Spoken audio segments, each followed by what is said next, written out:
¿Cómo surgen los movimientos femeninos o feministas, si queremos, en Chile? O sea, Manuel. Digamos, de alguna manera la exigencia del derecho a voto viene cascando desde el siglo XIX.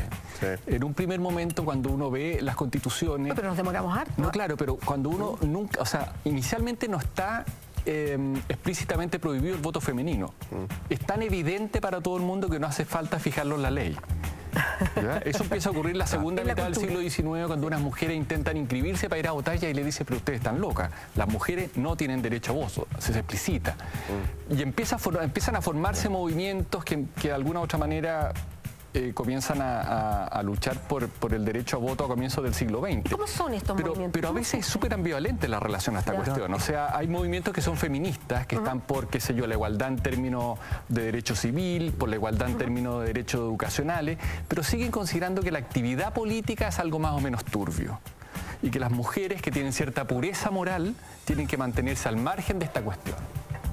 Su manera de ennoblecer la vida del país es más bien no contaminarse con lo que supone la actividad política. O sea, ¿no sientes que están haciendo política? Es súper ambivalente en un primer momento.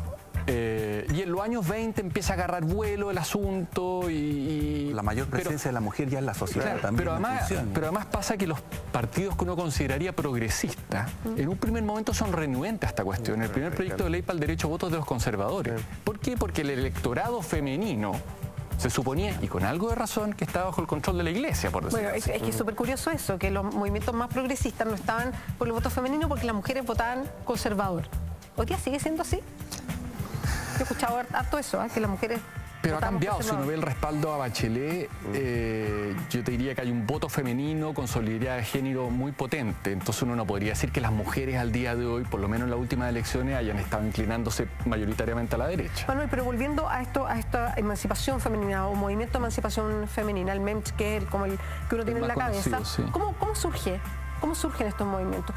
¿Cómo surgen estas lideresas o heroínas, si queremos, en esta historia que pone a la mujer ahí? Están, bueno, hay un tema de clase, hay ciertos movimientos, llamémoslo así, de clase alta, más aristocráticos, que empiezan a renovar el asunto, pero que son súper cautos respecto a los derechos políticos. Es más bien mujeres que tienen que educarse para ser dignas compañeras de su marido. Manuel, Manuel, cuando estábamos hablando del momento del voto femenino, de los movimientos de emancipación femenina, y surgieron además una serie de datos, algunos históricos, otros pueden ser, no sé, hasta incluso de estos como mitos que se han ido desarrollando de lo que provocaron en las autoridades las mujeres que querían más derechos.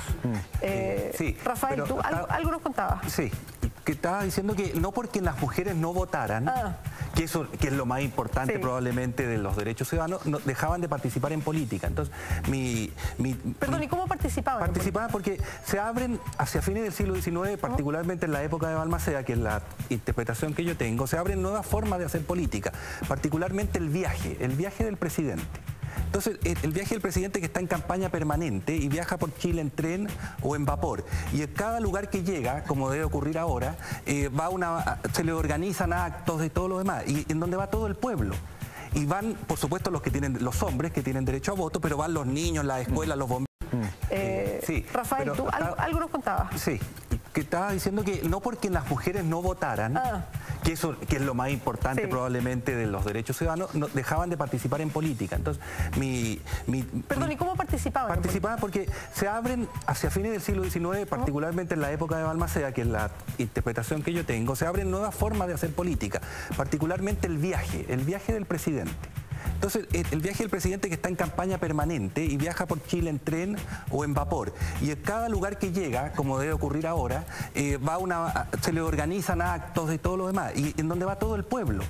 Y van, por supuesto, los hombres que tienen derecho a voto, pero van los niños, las escuelas, los bomberos, y van las mujeres, etcétera. Y esto genera un hecho político, porque esa manifestación, en una época de polarización, como se ha explicado, que va a terminar en la guerra, esa manifestación es telegrafiada por los periódicos.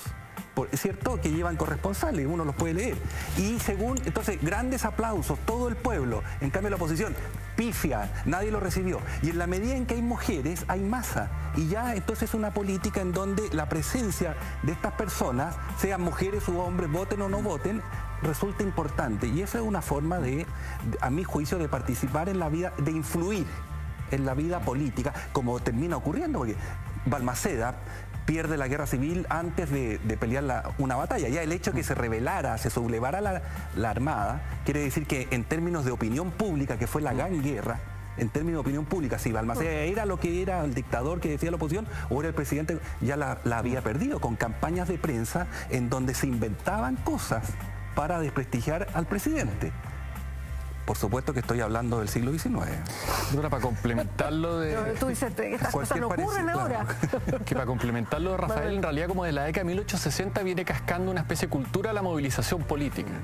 Entonces no tienen derecho a voto. En rigor, a esa altura, si uno ve los hombres, también votan 4 pelagatos. Perdona, cuando tú dices cultura de la movilización política, esto de ir a ciertos lugares, mitines, que se organizan en Santiago, que se organizan en provincia, y donde no solo van hombres, van niños, van mujeres. Hay mujeres que van al Congreso a ver a los oradores. Los oradores en el siglo XIX son los rockstars de la época.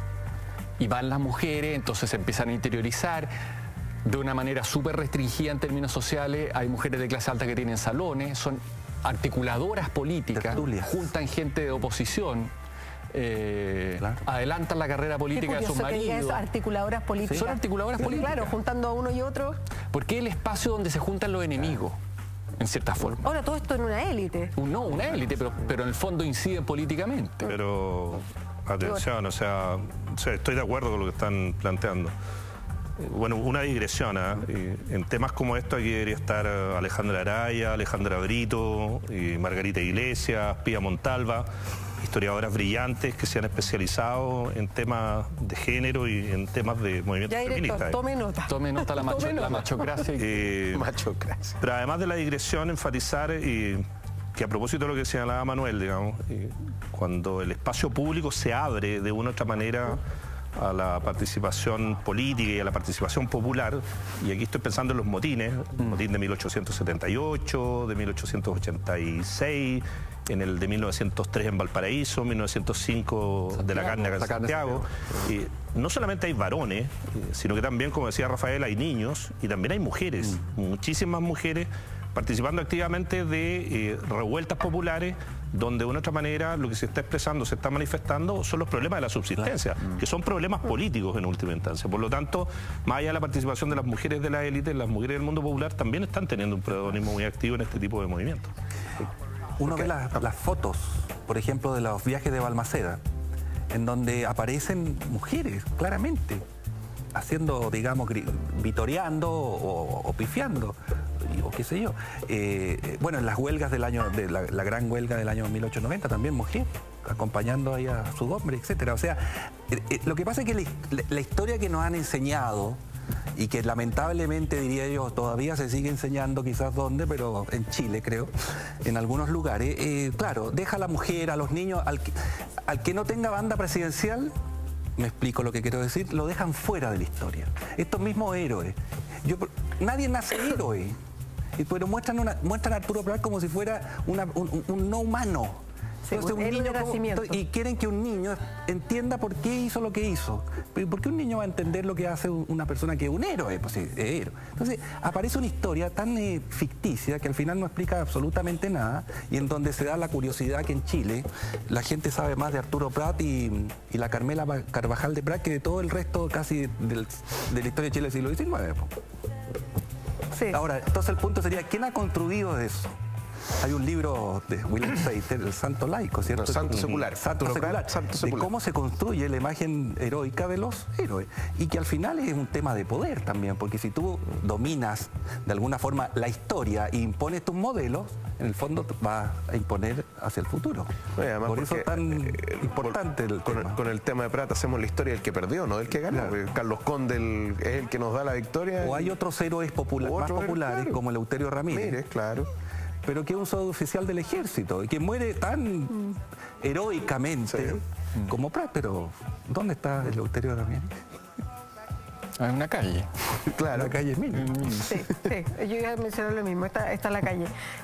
Volviendo a lo que estábamos hablando de la mujer, entonces, ya, de acuerdo, tiene una participación política, pese a que todavía no votaba, aunque a uno le enseñan que casi la mujer aparece cuando está el voto, digamos. Antes no tenemos en la cabeza una participación política femenina, parece como que solo los hombres son los que la llevan. Pero es que además también hay que tomar en consideración otra cosa. A partir de finales del siglo XIX y principios del siglo XX se inicia un proceso de industrialización en Chile, donde finalmente también cambian, o es necesaria mayor cantidad de mano de obra. Eso significa que la mujer ingresa al trabajo. Por eso también la mujer está en las huelgas, por eso también están los motines, porque finalmente a ella le duele y le toca el hecho de que recibe un jornal inferior algunas veces al caso de los hombres, pero además la mujer no solamente es mujer, sino que es madre. Siempre, la verdad, siempre. inferior. Sí. ¿Ah? Entonces, que no ha cambiado. No ha cambiado nada.